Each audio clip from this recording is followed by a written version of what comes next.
Ciao e bentornato sul mio canale YouTube. Oggi voglio darti qualche consiglio pratico su come sfruttare al meglio il TRX nei tuoi allenamenti. Io sono Marco Cossa e sono un preparatore fisico. Oggi volevo fare un video all'aperto come sempre, però fortunatamente i bambini stanno rioccupando i parchi e tra l'altro oggi c'è anche molto vento, per cui mi è impossibile trovare un posto all'aperto e potervi garantire un audio decente, per cui volevo comunque fare questo video e ho deciso di fare le riprese da casa. Durante il video comunque vedrete delle dimostrazioni pratiche che vi permetteranno di comprendere i concetti chiave. Se non hai mai sentito parlare di allenamento in sospensione, non hai mai usato un TRX e magari vorresti iniziare a farlo, oppure usi il TRX e stai cercando informazioni per migliorare i tuoi allenamenti, ti consiglio di guardare questo video fino alla fine e se poi vorrai approfondire l'argomento, sul mio canale YouTube troverai anche altri video che ho dedicato a questa tipologia dell'allenamento. Faccio una premessa dicendoti che quasi tutti gli esercizi, se non tutti gli esercizi che noi eseguiamo al TRX, possono essere eseguiti anche senza equipaggiamento, quindi a corpo libero, oppure utilizzando altri attrezzi, dei manubri, degli elastici o altri ausili.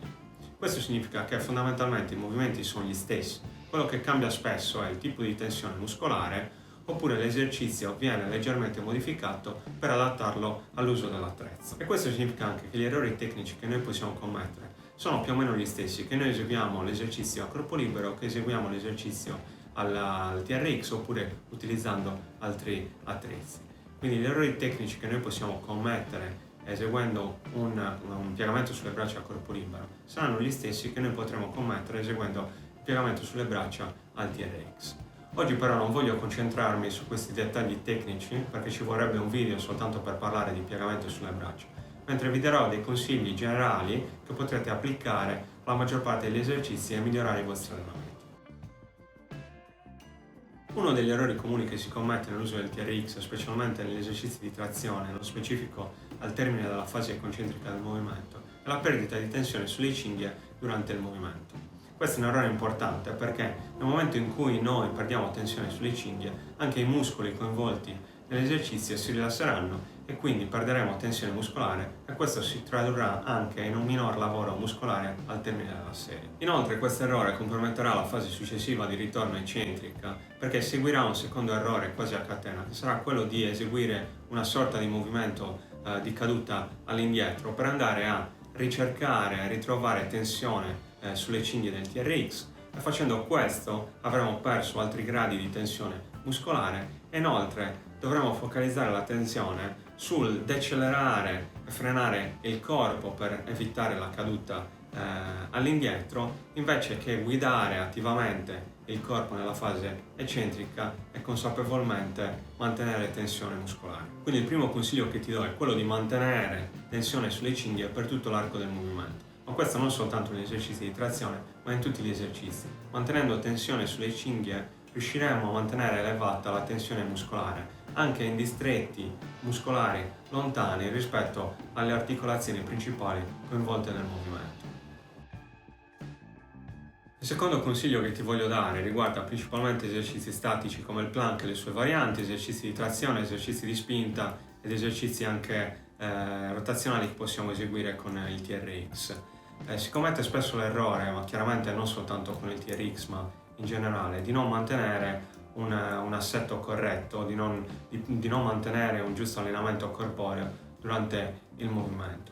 Ci sono casi in cui iniziamo già con una postura scorretta, quindi l'impostazione è già sbagliata all'inizio perché magari non conosciamo l'esercizio o perché ce l'hanno insegnato male purtroppo e quindi manterremo quell'assetto sbagliato per tutto l'esercizio oppure addirittura peggioreremo la situazione. Ci sono casi in cui invece partiamo con una postura corretta, un'impostazione corretta, ma durante il movimento perdiamo questa postura eseguendo l'esercizio in maniera errata. Questo avviene spesso anche solo per disattenzione, cioè noi abbiamo le capacità per eseguire un determinato movimento, ma lo eseguiamo in maniera scorretta perché quel giorno siamo stanchi, siamo poco concentrati e quindi focalizziamo l'attenzione solo su determinate cose e tralasciamo tutti gli altri dettagli, anche quelli posturali, che in realtà sono ugualmente importanti.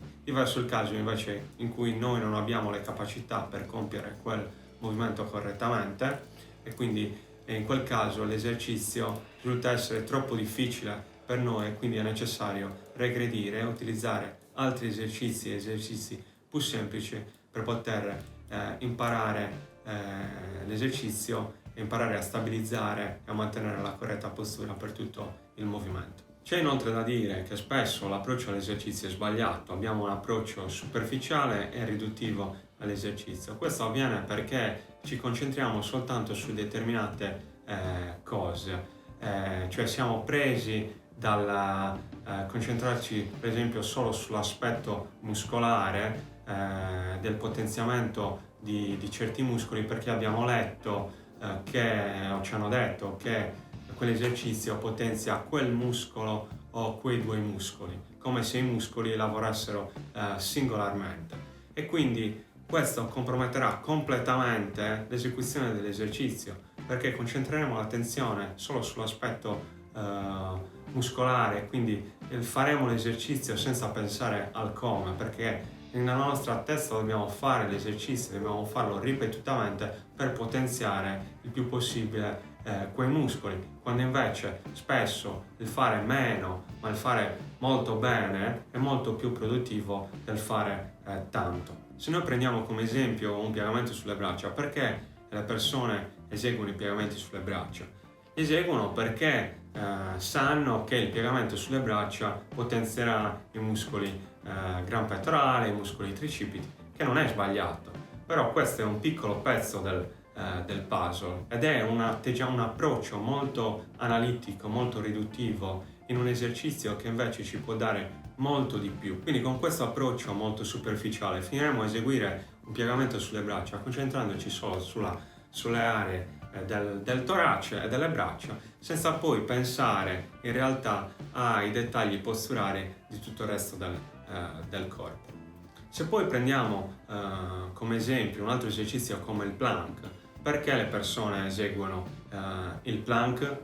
Ve lo dico io, perché hanno letto su qualche rivista da 4 soldi che se fanno 1 minuto di plank al giorno per 30 giorni, poi si guarderanno allo specchio e avranno l'addome definito e saranno in grandissima forma. Questa è una balla colossale e io mi chiedo il perché quando noi eseguiamo un plank ci concentriamo sul potenziamento del retto dell'addome, perché sembra che questo esercizio alleni soltanto il retto dell'addome, però poi quando eseguiamo un piegamento sulle braccia ci concentriamo sul torace e sul tricipite. Perché io mi chiedo se il piegamento sulle braccia non è altro che la versione dinamica del plank.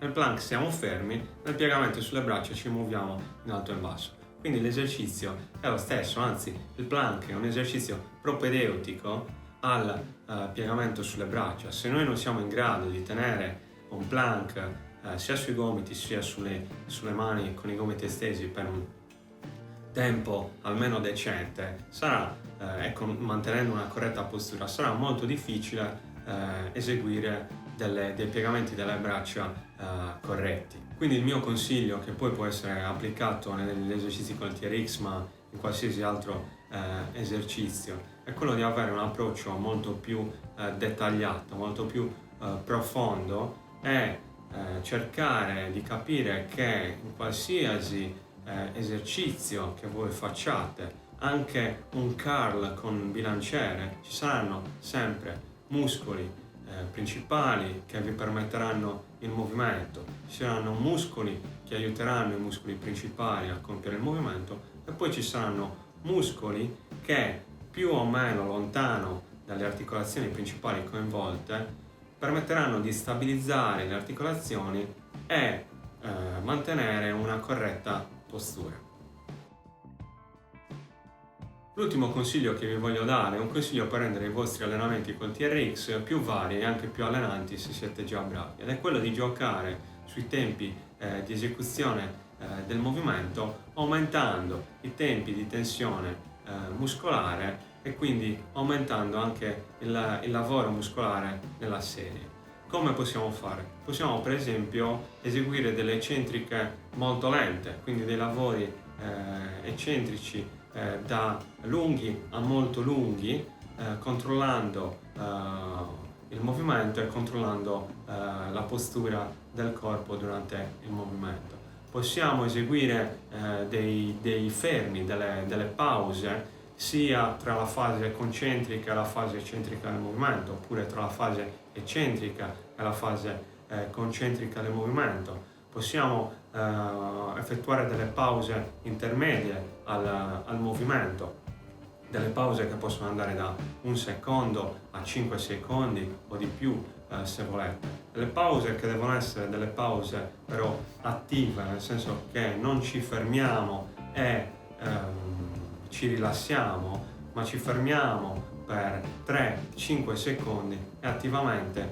continuiamo a mantenere tensione sui muscoli, principalmente coinvolti. Possiamo addirittura inserire delle contrazioni volontarie massimali o submassimali isometriche, in modo tale da aumentare ancora di più la tensione muscolare. Oppure possiamo anche eseguire delle ripetizioni molto lente, sia in fase concentrica che in fase concentrica, quindi aumentiamo di tanto i tempi di tensione muscolare e il tempo della singola ripetizione. Questo avrà sicuramente dei benefici in termini di miglioramento della forza, miglioramento nella stabilizzazione delle articolazioni e della capacità di controllare ogni singolo grado del movimento. Chiaramente, allungando i tempi di tensione muscolare, probabilmente ridurremo notevolmente il numero di ripetizioni che noi riusciremo a fare. Ma questo non è controproductivo, non è che dobbiamo fare sempre 10, 15, 20 ripetizioni. In questo caso faremo meno ripetizioni, ma faremo più serie, fin quando riusciremo a mantenere una corretta postura e un movimento ottimale. Bene, anche per oggi è tutto, spero ti sia piaciuto il video, spero ti sia utile. Se vuoi fare una riflessione su quanto detto puoi lasciare un commento, anche se hai richieste particolari, perché magari puoi vedere un esercizio specifico, puoi scriverlo nei commenti. Io credo di aver detto quasi tutto in questi video sull'allenamento in sospensione. Dico quasi perché in realtà c'è sempre da imparare da un attrezzo, si può sempre esplorare e si possono scoprire nuove cose. Anzi, se hai qualche spunto da darmi, qualche consiglio, puoi tranquillamente scriverlo nei commenti, oppure mi trovi anche su altre pagine come Facebook oppure Instagram digitando il mio nome. Tra l'altro su Instagram e sulla mia TV di Instagram sto postando video con dei contenuti che non troverete su YouTube. I prossimi video che dedicherò all'allenamento in sospensione saranno per lo più video dimostrativi, quindi vedremo esercizi, vedremo davvero tutti gli esercizi che potremo fare, vedremo le esecuzioni scorrette e quelle corrette, vedremo anche degli usi non convenzionali del TRX, quindi vedremo esercizi di mobilità con il TRX oppure esercizi di assistenza con il TRX per poter apprendere alcuni movimenti. Ti ringrazio per aver guardato questo video e ti invito a iscriverti al mio canale YouTube per non perdere nessun aggiornamento. Ci vediamo al prossimo.